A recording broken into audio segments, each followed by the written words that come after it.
Media మిత్రులకు నమస్కారం. ఇందాక మాజీ మంత్రివర్యులు కొప్పలీశ్వరన్న చెప్పినట్టుగా సింగరేణిలో 51% వాటా ఉన్నటువంటి రాష్ట్ర ప్రభుత్వం కానీ 49% వాటా ఉన్నటువంటి కేంద్ర ప్రభుత్వం కానీ ఇక్కడ కాంగ్రెస్ పార్టీ అధికారంలోకి వచ్చినాక ఈ 3 సంవత్సరాల పాలనలో సింగరేణి సంస్థను పూర్తిగా నిర్వీర్యం చేసేటటువంటి ప్రయత్నం పెద్ద ఎత్తున చేస్తూ ఉన్నాయి. అది కేంద్ర ప్రభుత్వమైనా రాష్ట్ర ప్రభుత్వమైనా. గతంలో కేసీఆర్ గారి నాయకత్వంలో సింగరేణిని లాభాల బాట పట్టించినటువంటి చరిత్ర బీఆర్ఎస్ పార్టీది. ఆనాడు తెలంగాణ ఉద్యమంలో ఢిల్లీ పాలకులను వణికించినటువంటి గొప్ప ఉద్యమాన్ని చేసి మా తెలంగాణ మాకు కావాలి, మా జీవితాలు మాకు ముఖ్యం కాదని చెప్పి సింగరేణి కార్మికులు తెలంగాణలోని ఇతర వర్గాలకు ఆదర్శంగా ఆనాడు పోరాటంలో పెద్ద ఎత్తున పాల్గొన్నారు. కాబట్టి కేసీఆర్ గారి ప్రభుత్వం వచ్చిన తర్వాత సింగరేణి పైన ప్రత్యేకమైనటువంటి దృష్టి పెట్టి 2014 నుంచి 23 వరకు అనేక రకాలైనటువంటి సంక్షేమ కార్యక్రమాలు ఆనాడు చేసినాం. కార్మికులకు తెలంగాణ స్పెషల్ ఇంక్రిమెంట్ ఇవ్వడం అయితేనేమి, చంద్రబాబు నాయుడు ముఖ్యమంత్రి ఉన్నప్పుడు కాంగ్రెస్ ప్రభుత్వాలు ఉన్నప్పుడు పోగొట్టినటువంటి కారుణ్య నియామకాలు, డిపెండెంట్ ఎంప్లాయ్మెంట్ను, మెడికల్ బోర్డును పునరుద్ధరించి అవి తీసుకొచ్చి 16,500 మందికి ఉద్యోగాలు ఇవ్వడం అయితేనేమి, అదేవిధంగా కార్మికులకు వారి తల్లిదండ్రులకు సూపర్ స్పెషాలిటీ హాస్పిటల్లో వైద్యం అయితేనేమి, సింగరేణి ప్రాంతంలో మెడికల్ కాలేజ్ ఏర్పాటు అయితేనేమి, అంతేకాకుండా సింగరేణి ప్రాంతంలో బెల్లంపల్లి నుంచి మొదలుకొని సత్తుపల్లి దాకా ఎవరైతే ఖాళీ స్థలాల్లో సింగరేణి ప్రాంతంలో ఇల్లు కట్టుకున్నారో రిటైర్డ్ కార్మికులు కానీ కాంట్రాక్ట్ కార్మికులు కానీ అక్కడ పేద ప్రజలు కానీ జీవో 76 కింద వేలాది కుటుంబాలకు పట్టాలు ఇచ్చినటువంటి చరిత్ర ఆనాడు కేసీఆర్ గారిది.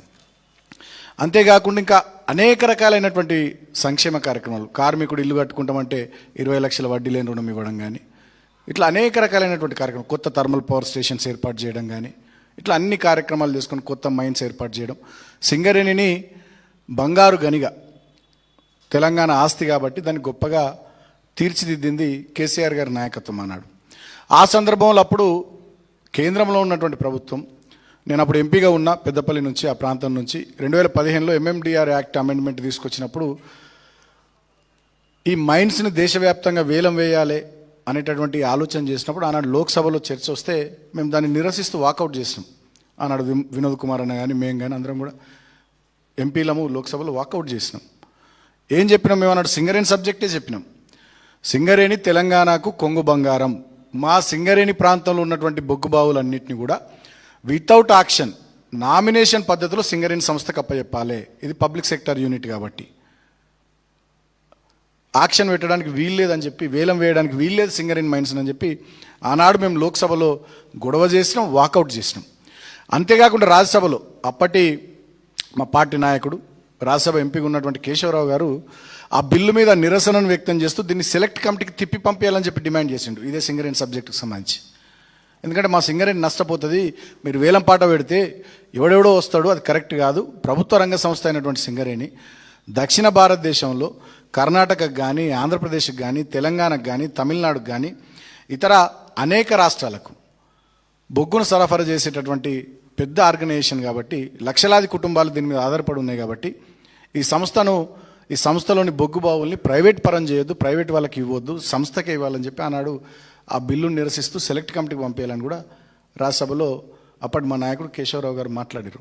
అంటే ఈ విషయం నేను ఎందుకు చెప్తా ఉన్నా అంటే, సింగరేణికి సంబంధించి కేసీఆర్ గారి స్టాండ్ కానీ బీఆర్ఎస్ పార్టీ స్టాండ్ కానీ మొదటి నుంచి చాలా క్లియర్గా సింగరేణికి పక్షపాతిగా బీఆర్ఎస్ పార్టీ కేసీఆర్ గారి నాయకత్వం మొదటి నుంచి వ్యవహరించింది. అంతెందుకు మా మాటను పెడచెవిన పెట్టి ఆనాడు కేంద్ర ప్రభుత్వం మొండిగా కొన్ని బొగ్గు బావుల్ని ఆక్షన్లో పెట్టింది, వేలానికి పెట్టింది. వేలానికి పెడితే JBROC కానీ, శ్రావణపల్లి కానీ, కోయగూడెం కానీ, KK6 కానీ వేలానికి పెడితే ఆనాడు కేసీఆర్ గారు 2021 బహుశా సబ్జెక్ట్ టు కరెక్షన్ డిసెంబర్ నెల అనుకుంటా ప్రధానమంత్రి గారికి లేఖ రాసిరు. చాలా స్పష్టంగా మా సింగరేణి కార్మికులు 3 రోజుల పాటు సమ్మెకు పిలుపునిచ్చారు, ఇది సింగరేణిని దెబ్బతీసే కుట్ర.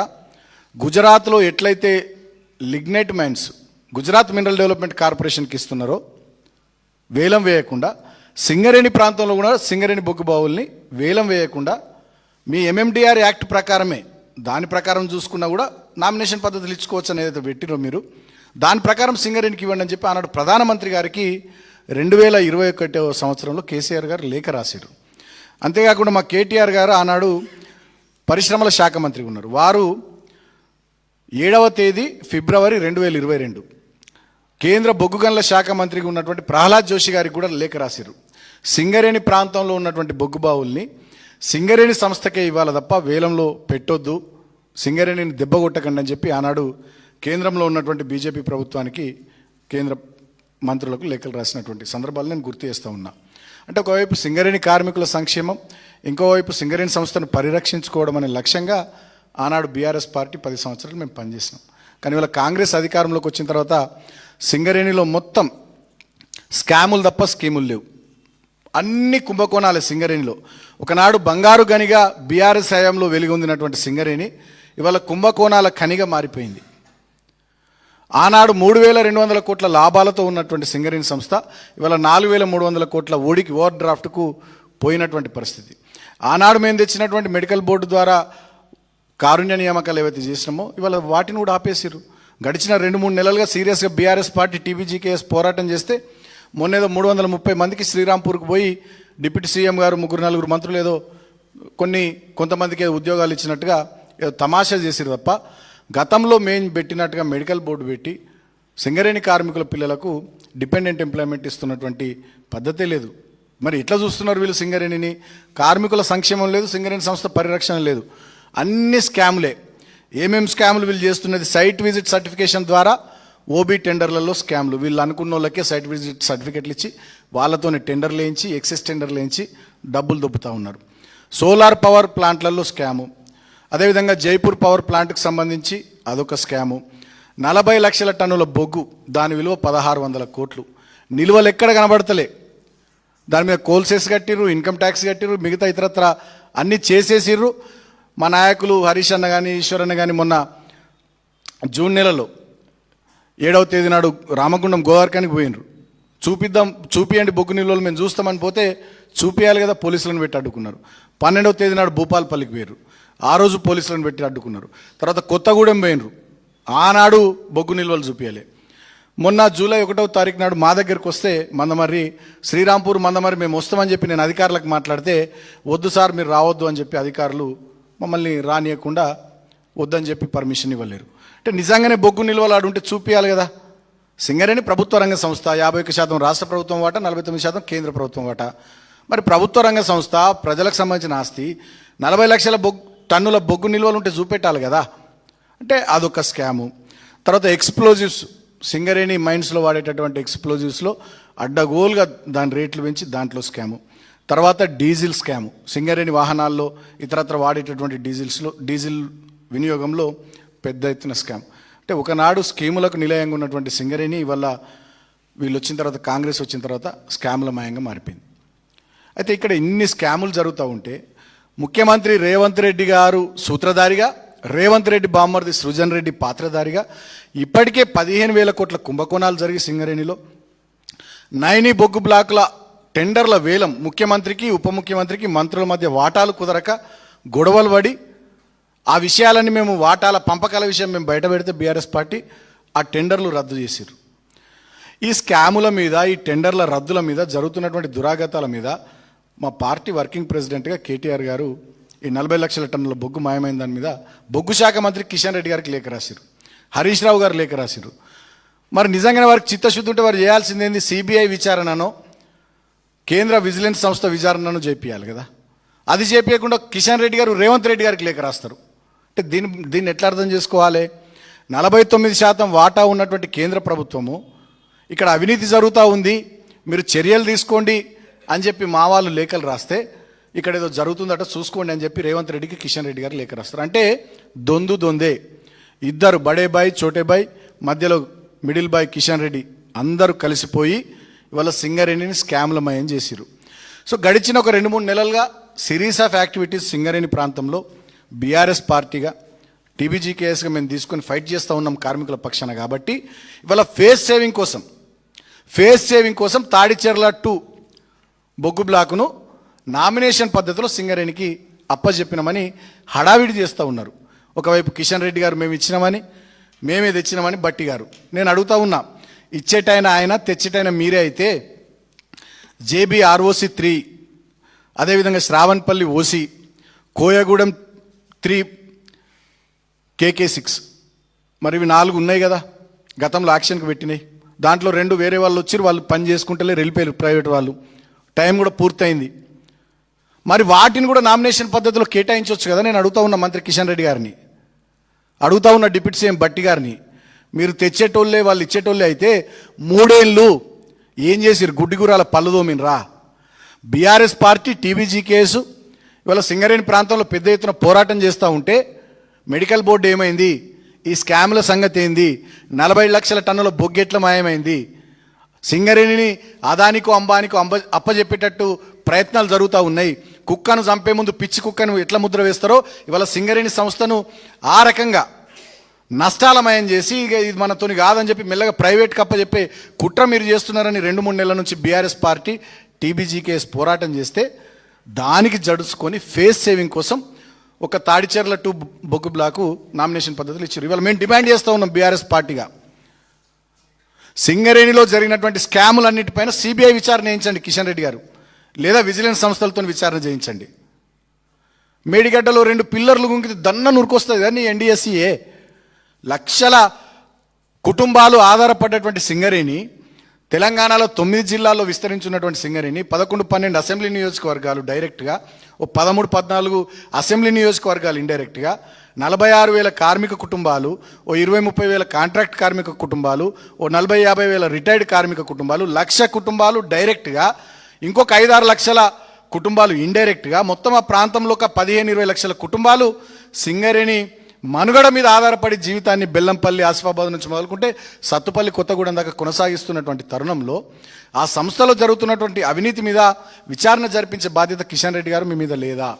కేంద్ర ప్రభుత్వం మీద లేదా? నేను అడుగుతా ఉన్నా. మేడిగడ్డలో 2 పిల్లర్లు గుంగితే ఉరికొస్తుంది ఎన్డీఏ ఒకటే రోజులో.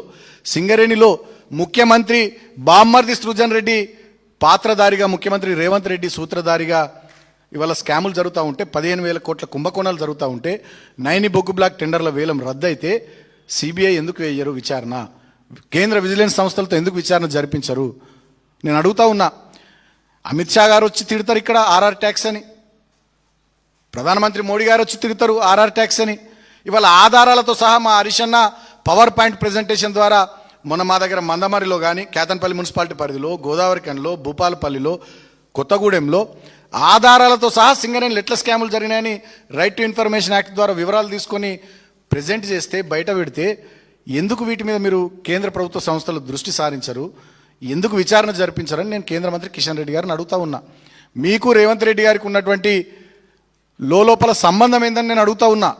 రేవంత్ రెడ్డిని, కాంగ్రెస్ ప్రభుత్వాన్ని రక్షించే ప్రయత్నం కిషన్ రెడ్డి గారు మీరు ఎందుకు చేస్తున్నారని అడుగుతా ఉన్నా. మీకు ఈ అవినీతిలో వాటా లేకుంటే, భాగస్వామ్యం లేకుంటే సిబిఐ విచారణకు సింగరేణిలో ఎందుకు ఆదేశం ఇస్తలేరు? మీరు కేంద్ర విజిలెన్స్ సంస్థల విచారణకు ఎందుకు మీరు ముందుకు వస్తలేరో ఇవాళ నేను అడుగుతా ఉన్నా. ఇవాళ సింగరేణి కార్మికులకు, తెలంగాణ ప్రజలకు అర్థమైపోయింది. కిషన్ రెడ్డి గారు, రేవంత్ రెడ్డి గారు బాయి అలాయ్ బాలాయి తీసుకున్నారు. ఇద్దరు కలిసి సింగరేణిలో ఈ రకమైనటువంటి కుట్రలకు పాల్పడుతూ ఉన్నారని వాళ్ళు అర్థమైంది. నేను ఇంకొక విషయం కూడా గుర్తు చేస్తూ ఉన్నా.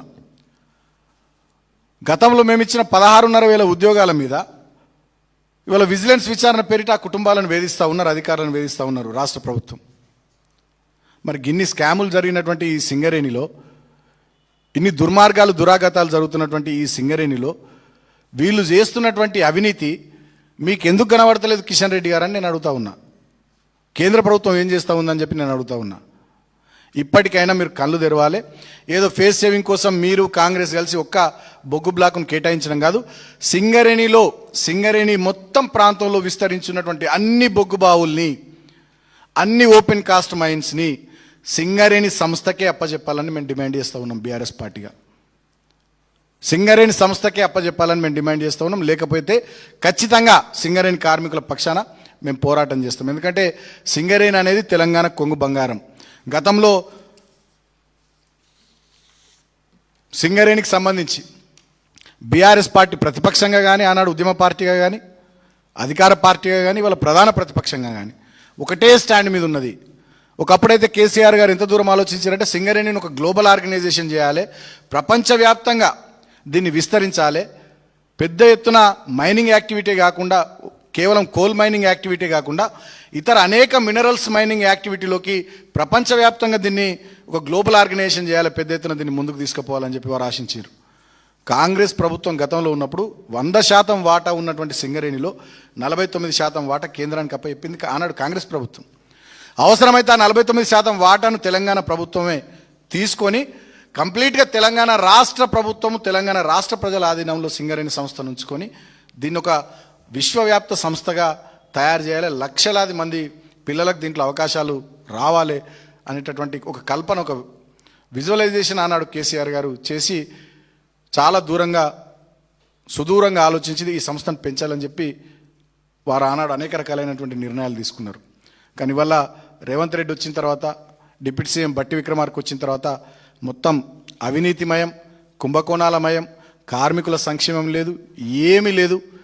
మేము చేస్తున్నటువంటి పోరాటాల ఫలితంగా ఇవాళ తూతు మంత్రంగా ఫేస్ సేవింగ్ కోసం ఏదో ఒక్క మైన్ నామినేషన్ మీద ఇచ్చి ఇక మొన్నటి నుంచి ఒకటే స్టేట్మెంట్లు కాంగ్రెస్ వాళ్ళు, బీజేపీ వాళ్ళు ఏదో చేసేసినామని. దీంట్లో ఇంకొక కుట్ర కూడా ఉన్నది. ఇప్పుడు సింగరేణి కార్మికులు ఏమనుకోవాలి, బీజేపీ కాంగ్రెస్ ఇక సింగరేణికి మైన్ ఇచ్చింది, రేపు దీన్ని ప్రైవేట్ పరం చేస్తలేదని చెప్పి ఒక నమ్మించే ప్రయత్నం. మెడికల్ బోర్డు పెట్టకుండా, ఉద్యోగాలు ఇవ్వకుండా కాంగ్రెస్ చేస్తున్నటువంటి దుర్మార్గం నుంచి కార్మికుల దృష్టిని మరల్చే ప్రయత్నం. బీఆర్ఎస్ పార్టీ చేసినటువంటి ఆధారాలతో సహా రుజువు చేసినటువంటి వివిధ అవినీతి అక్రమ స్కాముల నుంచి కార్మికులు ప్రజల దృష్టిని మరల్చే ప్రయత్నం తప్ప ఇంకొకటి కాదు. మీకు చిత్తశుద్ధి ఉంటే మళ్ళీ డిమాండ్ చేస్తూ ఉన్నాం, కిషన్ రెడ్డి గారు, కేంద్ర ప్రభుత్వ సంస్థల చేతి ఇక్కడ జరుగుతున్న అవినీతి పైన విచారణ చేయించండి. మీరే బొగ్గు శాఖ మంత్రి ఉన్నారు కాబట్టి మీరే ఇనిషియేటివ్ తీసుకొని సింగరేణి ప్రాంతంలో విస్తరించున్నటువంటి అన్ని బొగ్గు బావుల్ని, అన్ని ఓపెన్ కాస్ట్లను సింగరేణి సంస్థకే నామినేషన్ పద్ధతిలో అప్పచెప్పాలి. ఎట్లయితే గుజరాత్లో మినరల్ డెవలప్మెంట్ కార్పొరేషన్కు లిగ్నైట్ మైన్స్ నామినేషన్ పద్ధతిలో ప్రధానమంత్రి మోడీ గారి సొంత రాష్ట్రంలో ఇచ్చిరో ఇక్కడ కూడా అట్లనే నామినేషన్ పద్ధతులు అన్ని మైన్స్, అది మా మందమర్రిలోని శ్రావణపల్లి ఓసి కానీ, KK6 కానీ మా మందమర్రికి సంబంధించి, అదేవిధంగా జేబీ సత్తుపల్లి ఓసి కానీ, కోయగూడెం 3 కానీ, JBROC3 కానీ, ఇతర అనేక ఏవైతే మైన్స్ ఓపెన్ కాస్ట్లు ఉన్నాయో అవన్నీ కూడా సింగరేణి సంస్థకి నామినేషన్ పద్ధతిలో ఇవ్వాలని కోరుతూ, మీరు ఆ దిశగా ప్రయత్నాలు చేయకపోతే సింగరేణి సంస్థను బతికించుకోవడం కోసం, కార్మికుల సంక్షేమం కోసం మేము మొదలుపెట్టిన సింగరేణి పోరుబాటు అనేటటువంటి కార్యక్రమం బీఆర్ఎస్ పార్టీ ఆధ్వర్యంలో, అదేవిధంగా TBGKS ఆధ్వర్యంలో ఖచ్చితంగా కొనసాగుతుంది. మీ భరతం పట్టేదాకా మిమ్మల్ని వదిలిపెట్టమని చెప్పి సందర్భంగా సింగరేణి సంస్థ పరిరక్షణే ధ్యేయంగా, కార్మికుల సంక్షేమమే లక్ష్యంగా మేము పనిచేస్తామని చెప్పి సందర్భంగా తెలియజేస్తూ, కార్మికులను కూడా నేను కోరుతా ఉన్నా, వీళ్ళ ట్రాప్లో, కాంగ్రెస్ బీజేపీ ట్రాప్లో మనం పడొద్దు. ఇది కేవలం గింతంతే, మన పోరాట ఫలితంగా అయినటువంటి పని గింతంతే. ఇంకా చాలా పనులు జరగాల్సినటువంటివి ఉన్నాయి. వాటన్నిటి నుంచి దృష్టి మరల్చడానికి ఏదో మనకు మెహర్బాన్ చేసినామని గొప్పలు చెప్పుకునేటటువంటి ప్రయత్నం కాంగ్రెస్ బీజేపీ ప్రభుత్వాలు చేస్తున్నాయి. వాళ్ళు చేసింది గింతే. ఇంకా అనేక మైన్స్ ఉన్నాయి, అనేక ఓపెన్ కాస్ట్లు ఉన్నాయి మనకు నామినేషన్ పద్ధతిలో ఇవ్వడానికి. అవన్నీ ఇచ్చినాడు నిజంగా వీళ్ళకు చిత్తశుద్ధి ఉన్నట్టు తప్ప ఏదో ఒక్కటి ఇచ్చి ఇవాళ ఈ ప్రాంతంలో వస్తున్నటువంటి వ్యతిరేకతను, ఈ ప్రాంతంలో కార్మికుల్లో ఉన్నటువంటి కోపాన్ని, ఆగ్రహాన్ని ఏదో తగ్గించే, మినిమైజ్ చేసేటటువంటి కుట్ర ప్రయత్నం వాళ్ళు ఏదైతే చేస్తూ ఉన్నారో దాన్ని కూడా కార్మిక సోదరులు, సోదరిమణులు, ఆ ప్రాంత ప్రజానికం గమనించాలి. మనం ఎప్పుడు అప్రమత్తంగా ఉండాలని చెప్పి సందర్భంగా నేను విజ్ఞప్తి చేస్తూ